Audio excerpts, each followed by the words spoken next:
How trauma can cause mental illness. It's not just a chemical imbalance. By Mary Beth Fox.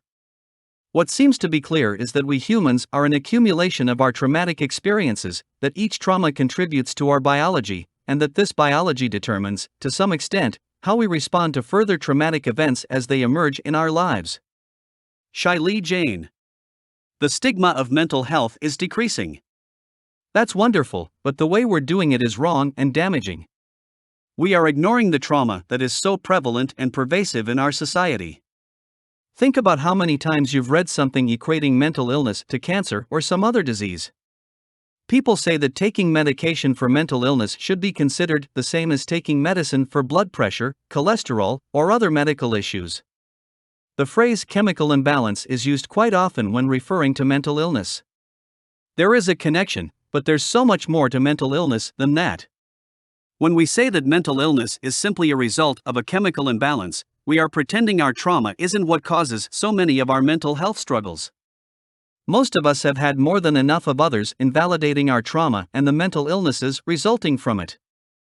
Now, before anybody starts screaming that their mental illness is purely a result of a chemical imbalance, hear me out.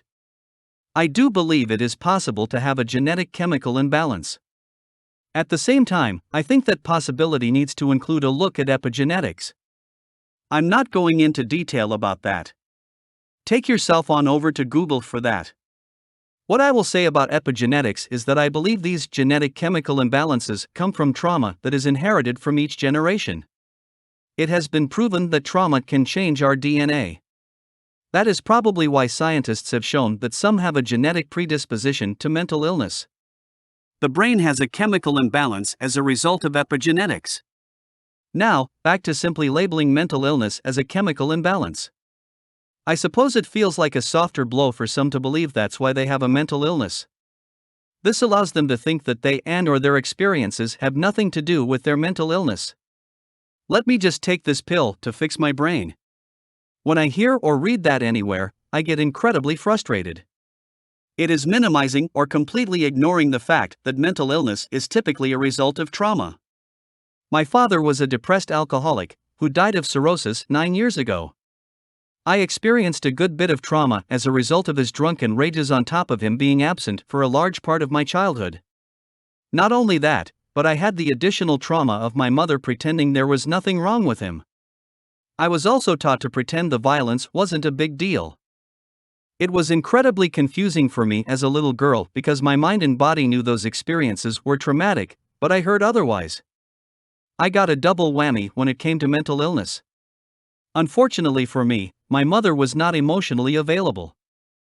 I needed a parent who would validate my feelings and allow me to express what I was feeling. So, I had the genetic predisposition to depression from my father and probably my mother as well since she stayed with him for many years. However, I also had severe depression and anxiety as a result of my childhood trauma. I believed my depression was simply genetic and a chemical imbalance until I began therapy. As it became clearer that my childhood trauma was the biggest reason I struggled with my mental health, that way too simple theory began to piss me off. If a genetic chemical imbalance was the sole reason I was depressed and had anxiety, that meant my trauma shouldn't have affected me the way it did. That didn't sit well with me. How could a genetic chemical imbalance result in my thinking that I was worthless and unlovable? How could it be the reason I never felt safe, emotionally or physically? It just was not possible in my mind. A genetic chemical imbalance wouldn't cause those negative, false beliefs. It would make me feel depressed or anxious overall, but not linked to any particular event. Witnessing violence in my home was the reason I had anxiety. I never felt physically safe after the first episode. I was always creating plans of what I could do to be safe if this or that happened. When I was little, there was a roof over a storage shed outside my window. If I heard my father throwing furniture or screaming violently, I could go out my window, slide down the roof, and run into the woods behind my house. I had escape plans for every room in my house. I also used to sleep with a portable phone so that I could call 911 if I was ever somehow brave enough to do that. Hearing that the violence I witnessed was not a big deal, and being told not to talk to anybody about it, resulted in a very confused little girl. I felt intense sadness because I believed that my father didn't love me enough to quit drinking. When I would voice that sadness, I was told that I didn't have a reason to be sad. So then I thought there was something really wrong with me. Why am I so sad if I don't have a reason to be? Why should I feel unlovable if that's stupid to say or feel? Once I began therapy, I learned that all of those thoughts and feelings resulted from my trauma. So, even if I didn't have that predisposition to a genetic chemical imbalance, I would still have had depression and anxiety. Any child who experienced anything similar to what I experienced would have depression and anxiety. That genetic chemical imbalance garbage was keeping me from acknowledging the fact that trauma was the cause. As I mentioned earlier, I hear a lot of people saying they need medication for mental illness simply because they have a chemical imbalance. In my opinion, that is incredibly dangerous and prevents people from healing. It typically results in people thinking a pill will solve all of their mental health struggles. I've yet to hear about anybody who took a pill that completely removed all symptoms of mental illness. Now, I'm not saying the medication does not help. It most certainly does for many people. However, there is much more to mental illness. Not only that, but the chemical imbalance can also be a result of trauma. There is much more needed to heal trauma than just a pill. In my late teens and into my early 20s, I tried tons of different medications for depression, but I knew I needed more than that.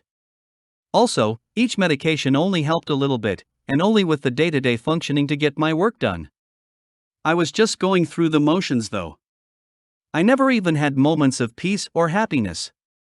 There was no medication that changed my feelings of worthlessness. I still felt unlovable. If I heard or saw certain things, I would get triggered with anxiety. Quickly, my mind would return to that childhood fear that I wasn't safe emotionally or physically. If my mental illness wasn't a result of trauma, then the medications would have cured it all. Oh, how I wish those medications would have been the answer for me. That would have saved me a lot of time, energy, and money in therapy. Therapists wouldn't even exist if mental illness were nothing but a simple chemical imbalance. Medications for mental illness truly would be happy pills. It just doesn't work that way. Mental illness typically results from years of trauma, covered up or not processed. Trauma needs intense therapy in order for the brain to get rewired. Trauma also needs to be acknowledged and validated for people to function in a healthier way and begin the healing process. Saying mental illness is just a chemical imbalance sends the message that your brain is just screwed up and some loose screws need to be tightened. Equating mental illness to cancer or any other medical illness or disease is denying the major damage trauma causes. For me, I had enough people downplay my childhood trauma. I've also heard way too many people downplay their own. So, let's stop doing that. Let's start naming trauma as equally damaging, if not more, than a simple chemical imbalance. Name the traumas that resulted in your mental illness.